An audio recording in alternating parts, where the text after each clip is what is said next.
Hello, everybody. We're going to get started with Genesis chapter 42. Welcome, welcome, everybody. Testing.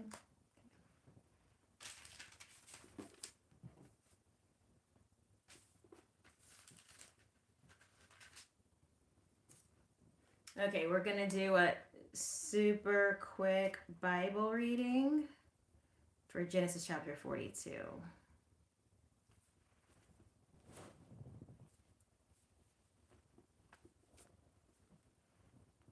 Then we'll hang up and we'll do Ask Me Anything. When Jacob learned that there was grain for sale in Egypt, he said to his sons, "Why do you look at one another?" And he said, "Behold, I have heard that there is grain for sale in Egypt.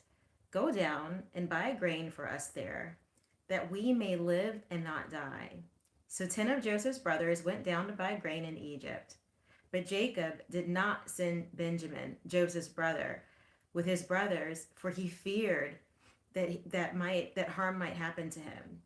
Thus the sons of Israel came to buy among the others who came, for the famine was in the land of Canaan. Now Joseph was governor over the land.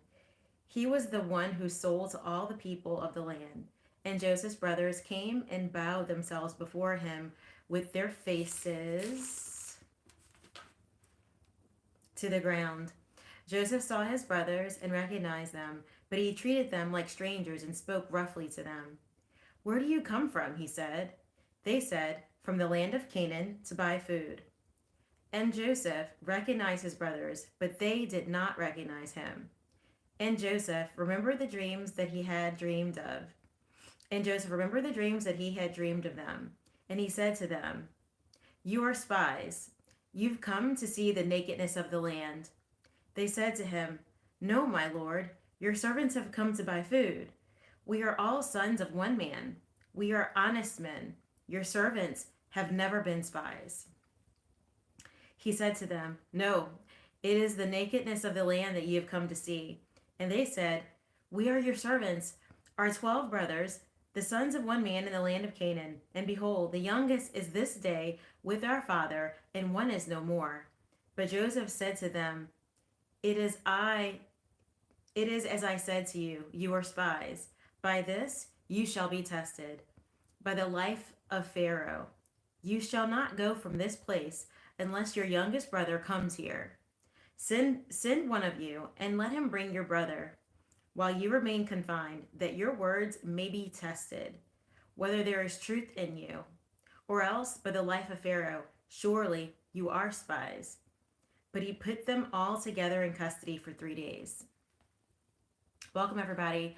We're doing a Bible reading of Genesis chapter 42, and then we'll disconnect, and then we'll come back on, and we'll do Ask Me Anything. On the third day, Joseph said to them, "Do this, and you will live, for I fear God. If you are honest men, let one of your brothers remain confined where you are in custody, and let the rest go and carry grain for the famine of your households, and bring your youngest brother to me. So your words will be verified, and you shall not die." And they did so. Then they said to one another, "In truth, we are guilty concerning our brother, in that we saw the distress of his soul when he begged us, and we did not listen. That is why this distress has come upon us." And Reuben answered them, "Did I not tell you not to sin against the boy? But you did not listen. So now there comes a reckoning for his blood." They did not know that Joseph understood them, for there was an interpreter between them. Then he turned away from them and wept. And when he returned to them and spoke to them, he took Simeon from them and bound him before their eyes. And Joseph gave orders to fill their bags with grain, and to replace every man's money in his sack, and to give them provisions for the journey. This was done for them. Then they loaded their donkeys with their grain and departed. And as one of them opened his sack to give his donkey fodder at the lodging place, he saw his money in the mouth of his sack. He said to his brothers, "My money has been put back. Here it is in the mouth of my sack." And at this, their hearts fail them, and they turn trembling to one another, saying, "What is this that God has done to us?" When they came to Jacob, their father, in the land of Canaan, they told him all that had happened to them, saying, "The man, the Lord of the land, the man, the Lord of the land, spoke roughly to us and took us to be spies of the land. But we said to him, 'We are honest men. We've never been spies. We are 12 brothers, sons of our father. One is no more, and the youngest is this day with our father in the land of Canaan.' Then the man, the Lord of the land, said to us, 'By this I shall know you are honest men. Leave one of your brothers with me, and take grain for the famine of your households, and go away. Bring your youngest brother to me. Then I shall know that you are not spies, but honest men, and I will deliver your brother to you, and you shall trade in the land.' As they emptied their sacks, behold, every man's bundle of money was in his sack. And when they and their father saw the bundles of money, they were afraid. And Jacob, their father, said to them, 'You have bereaved me of my children. Joseph is no more, and Simeon is no more. And now you would take Benjamin? All this has come against me.' Then Reuben said to his father, 'Kill my two sons if I do not bring him back to you. Put him in my hands, and I will bring him back to you.' But he said, 'My son shall not go down with you, for his brother is dead, and he is the only one left. If harm shall happen to him on the journey that you are to make, you would bring down my gray hairs with sorrow to Sheol.'" That was Genesis chapter 42. I'm going to take another reading separately. This reading is from Creation and Blessings by Ellen P. Ross.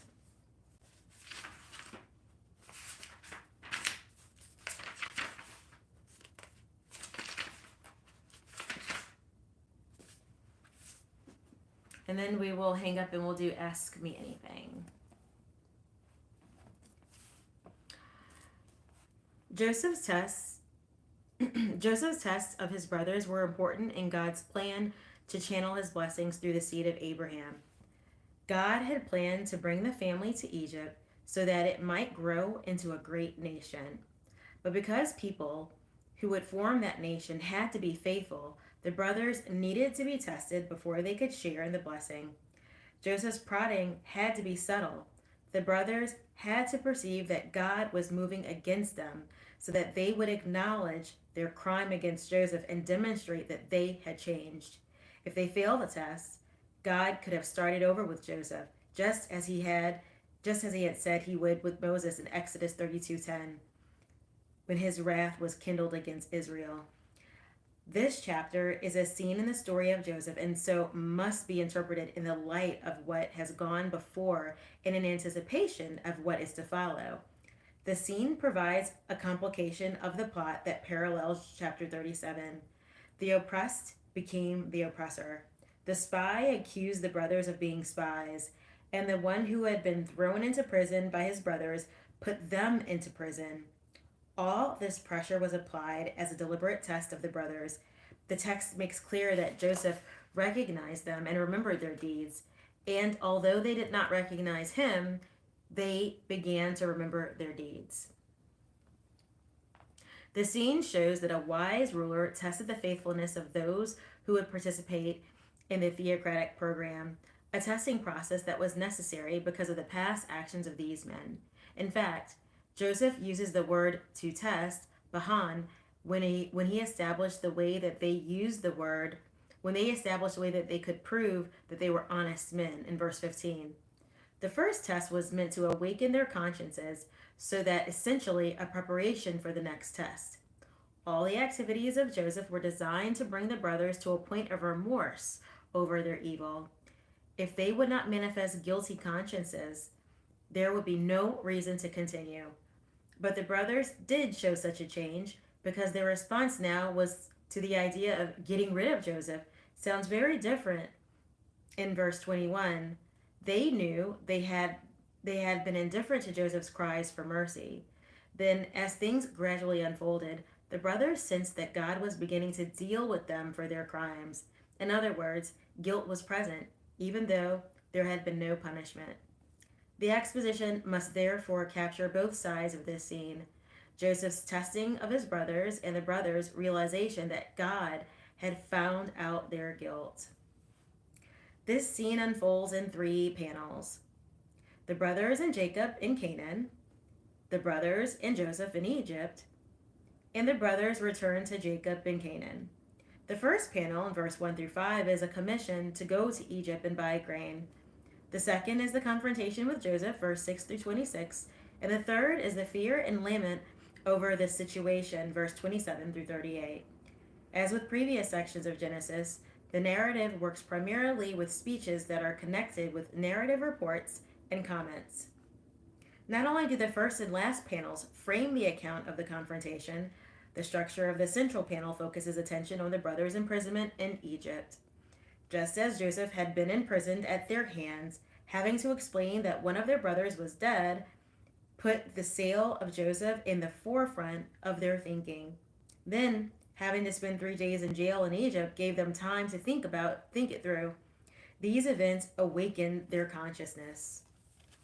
By putting his brothers into prison as spies when they came to Egypt for grain, and by keeping Simeon hostage while the others returned to bring Benjamin back, Joseph awakened his brothers' guilty consciences. In the exegetical outline, when the family of Israel was out of grain, Jacob sent his sons down to Egypt to buy grain, but did not send Benjamin. Jacob sent one of his sons to Egypt to buy grain in order to preserve the life of the family.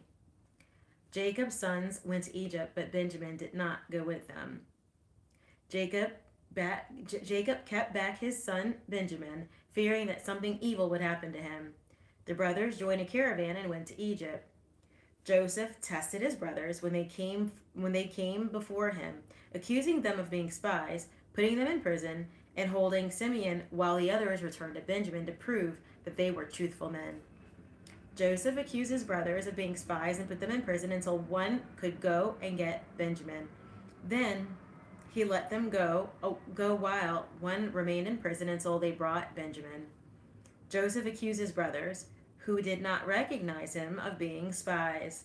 They defended themselves by explaining their family situation and then declaring that their father had sent them to buy food. Joseph put the men in prison, demanding that one of them bring down Benjamin to prove their story.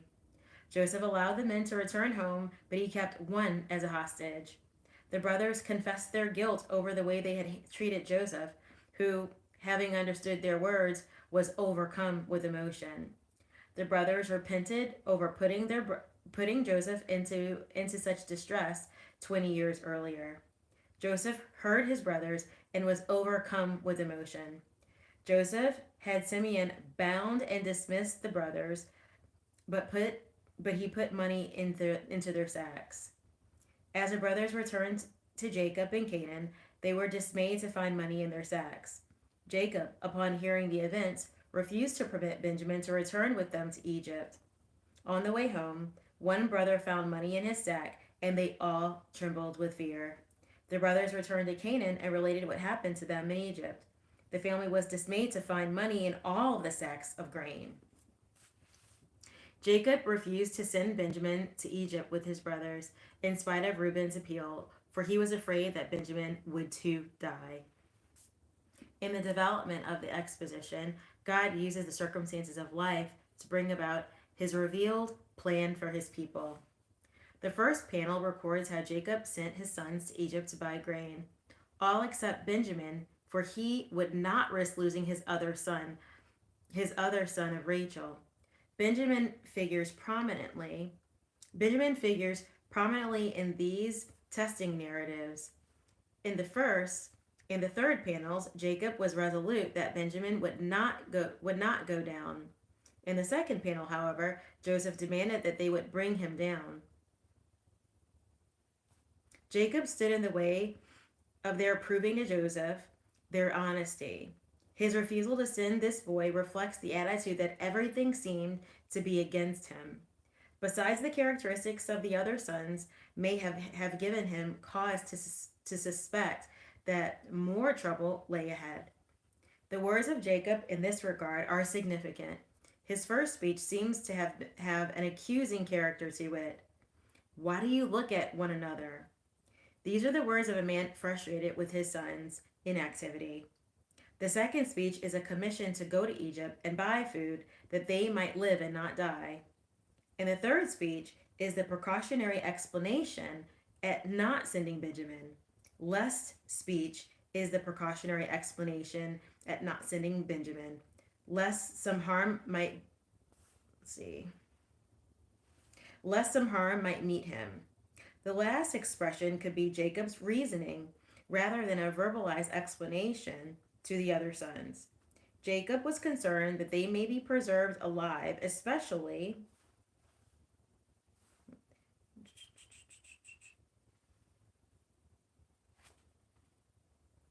Jacob was concerned that they may be preserved alive, especially Benjamin, but the famine created a tension for that survival. Unwittingly, the brothers began to fulfill the dream revelation of Joseph as they left for Egypt to buy grain from Joseph. God had used many unusual and unexpected events to bring about this fulfillment. In this instance, the famine proved to be the means of bringing the family to Egypt. In these 5 verses, there is a hint at an underlying theme of the chapter, the awakening of their consciences. The mention of possible harm to Benjamin in the midst of the family's attempt to buy grain to live would have put the events of the past in the minds of the brothers. In the development of the exhibition, it's also noted that God's chosen leaders must ascertain the faithfulness of those who would participate in God's program. The effective test reminds the guilty of their crime. The narrative begins by telling how the brothers came and bowed down to the ground before Joseph. A direct fulfillment of the dreams recorded in 37:7 and 9. The text notes that Joseph recognized them, but pretended to know them, but pretended not to know them, and spoke to them harshly. After the initial inquiry of their purpose in Egypt, this editorial note is repeated. Joseph recognized his brothers, but they did not recognize him. Moreover, the narrative reports that Joseph remembered the dreams. That is, he was ready to begin doing something about his guilty brothers. With this information and advantage, Joseph was very much in control and able to test his brothers. The initial testing by Joseph was designed to apply pressure to his brothers by reminding them of their crimes. Joseph began with a false accusation that they were spies. He had been falsely accused by Potiphar's wife, and he had been sent by his father to check their conduct. Now Joseph was turning things around to put them into situations similar to those that he had faced. He appeared on the surface to be handling them roughly, but underneath the severity there was affection, as witnessed by the emotional responses. Seeing his brothers bowing down before him must have dramatically confirmed the truth of the dreams Joseph now remembered, but not the fulfillment until the entire family came to Egypt. Joseph's task was to get Israel to Egypt, but not until he was sure that they were ready. Thus, to establish the men were honest and faithful, he demanded that they bring their youngest brother down to Egypt. Joseph would be risking the life of Benjamin as far as he knew, but the purpose was great. He gave his brothers 3 days in prison to think about it. Putting the brothers in prison for 3 days would have continued to work on their consciousness. The threat to Benjamin had surfaced twice now, and this imprisonment would have given them a taste of what Joseph must have experienced. But Joseph's words upon their release from prison were designed to focus their thoughts on God, not just on the dilemma that they faced over Benjamin. He said, "Do this and live, for I fear God." The motive of the fear of God was thus brought into the perplexing events that reminded them of their crime. Joseph's new plan was presented as a means to confirm their words and prove them to be reliable men. One brother would be kept in prison in Egypt until the rest returned with Benjamin. If they returned with their youngest brother, then Joseph would know their word was good. In the development of the exposition, it continues with the discussion around God awakening the consciousness of guilt in his people. The circumstances and the test by this governor immediately evoked feelings in the brothers. We are certainly guilty concerning our brother. They confessed to each other that because they heard Joseph's cries for mercy and would not respond, this distress had come upon them. There is a word play in the verse 21 that shows the link between their crime and this dilemma. They had seen the anguish, and now distress had come on them. Their affliction of anguish was the crime. This trouble was the just punishment. At this point, their spiritual discernment was correct. Reuben's remonstration further expressed this guilt. He protested that he had warned them not to sin against the lad, but they would not listen. The brothers thus ignored first Joseph's cries and then Reuben's warnings. Consequently, Reuben warned the blood of Joseph would be required, a warning that more anguish lay ahead for the guilty. The demand for blood for the guilty recalls the ancient oracles of God to Noah that the one who sheds blood will be also punished. The brothers had not actually shed blood, but for all they knew, they had. And they had certainly passed the matter off to Jacob as if blood had been shed. The second phase of Joseph's testing was to plant their money in the sacks to compromise them and quicken the fear of God in them. At the end, the brothers discovered the money in one sack. The sense of guilt already aroused made the group quick to see the hand of God in the ruler's actions. The rhetorical question, what is this that God has done to us, has a note of irony to it. So far in Genesis, this kind of expression has been used to interrogate the guilty. What is this that you have done? In 3:13, 4:10, and 12:18. Here, the guilty brothers express their fear of events by the question. It was all an ominous note of foreboding. The words may imply ignorance at what God was doing, but inwardly the brothers knew that he was bringing their guilt out into the open. As we continue with exposition, God's people who know their sins will be willing to prove themselves before God and other people. The last few verses of this scene record the report of these events to Jacob, including the requirement of bringing Benjamin to Egypt to prove themselves honest and to retrieve Simeon. They could not return to Egypt for more grain without Benjamin.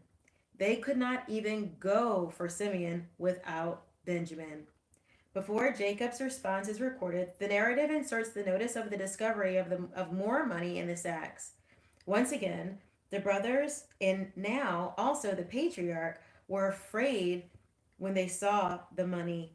The money in the sacks had now become an omen that something, God or fate, was menacing their lives.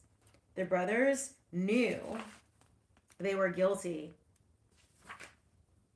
The brothers who knew they were guilty could perceive that it was God's retributive hand, for this was a second time they had come home with money, having abandoned a brother to prison in Egypt. The scene ends with a discussion over Benjamin's accompanying them to Egypt on the next trip. Jacob, seeing the ominous nature of all the events, lamented the loss of Joseph and Simeon and the imminent loss of Benjamin.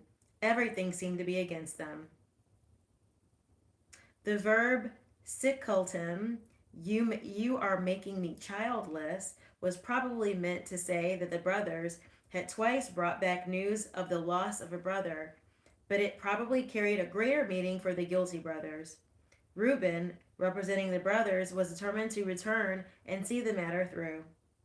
His oath, even though a foolish way to guarantee the safety of Benjamin, would Jacob actually off Reuben's sons, demonstrated his concern for the safety of Benjamin as if Benjamin were his own son.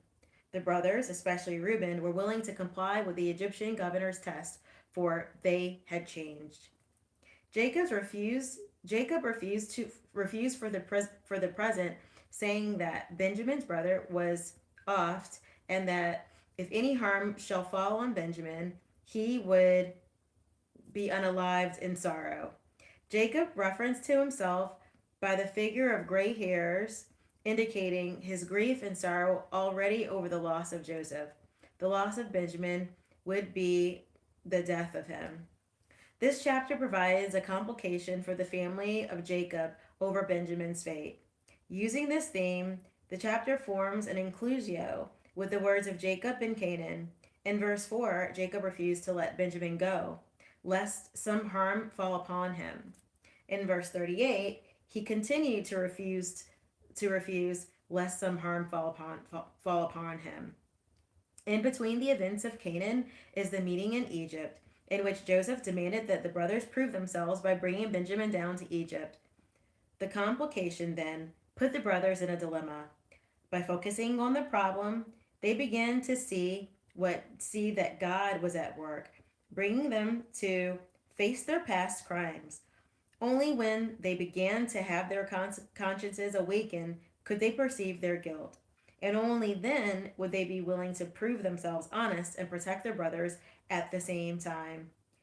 If believers have unresolved guilt in their lives, God will stir up their consciences to see if they are spiritually sensitive enough to share in his program. He may do this through deliberate testings by his wise administrators.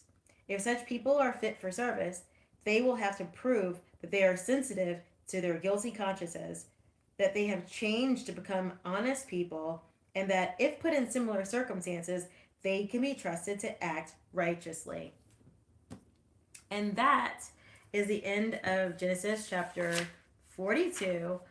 We will go on and do Bible study later this week on Genesis chapter 42, but wanted to get some of the readings out the way. Again, we did Holy Bible, Genesis chapter 42, and then we did Creation and Blessings, supplemental text on from Alan P. Ross. I'm going to hang up. I'm going to log back in, and we'll do Ask Me Anything in just a little bit. Okay, guys. Bye, everybody.